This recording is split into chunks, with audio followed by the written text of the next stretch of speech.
Okay, so what if I told you that a lot of the electronics you've tossed out over the years probably weren't actually broken? Today, we're going to dive into a source that makes a really bold claim about the secret life of our so-called dead batteries, and what it says is a surprisingly simple way to bring them all back. Right, picture that. A literal mountain of e-waste. But the source we're looking at says this pile of junk is hiding a huge secret. And it's a secret that could apparently save the average family hundreds of dollars every single year. And here's the heart of the matter, according to this source.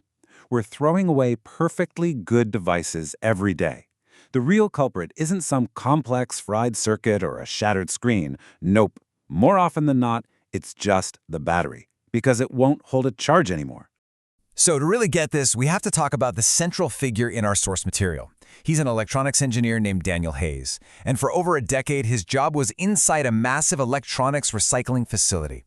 He saw what we throw away firsthand. And here's what's so interesting.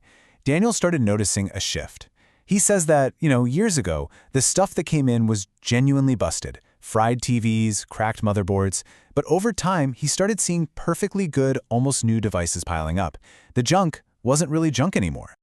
Well, this all kind of came to a head one random Tuesday. He's standing there looking at this big pallet of laptops that are about to be shredded, and he decides, just for the heck of it, to run a little experiment.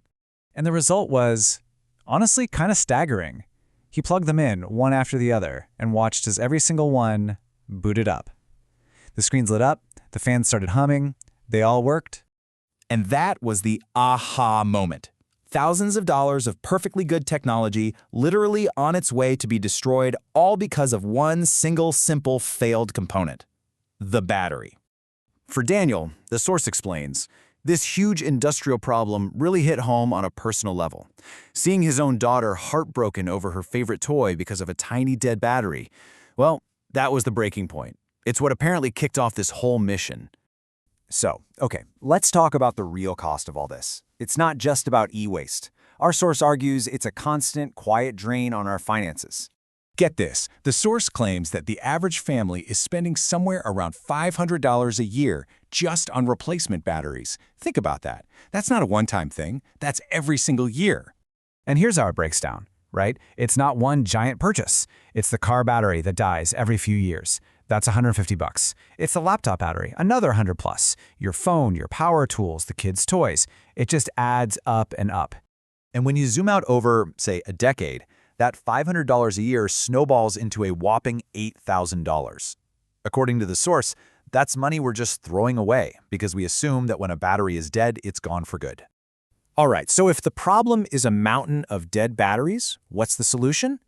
Well, this is where the source introduces a method it calls battery reconditioning. The whole idea is to revive batteries instead of just replacing them. So what even is that? Well, the source describes it as a way to basically restore a battery's ability to hold a proper charge. It's about bringing it back to life after it seems totally dead. Think of it like cleaning out the gunk that builds up inside and keeps it from working right. And here's the kicker. The source claims this whole process is surprisingly simple. We're talking basic stuff you probably already have at home, a clear set of instructions, and that's it. No fancy lab equipment needed. And they say it works on almost everything. Seriously, look at this list. Car batteries, laptop and phone batteries, all your cordless power tools, vacuums, even regular old AA and AAA batteries. The range is pretty incredible. Now you're probably thinking, okay, but does this actually work?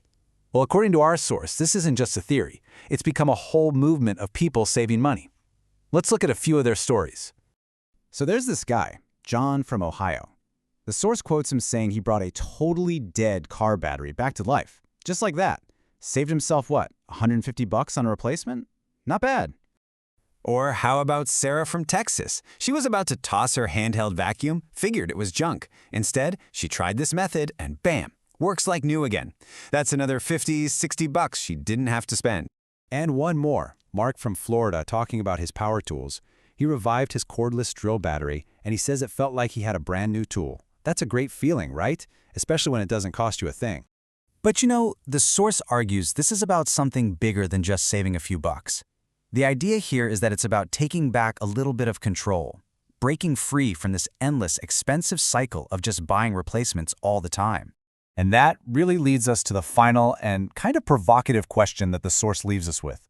Is the short life of our batteries just an accident, or is it a feature?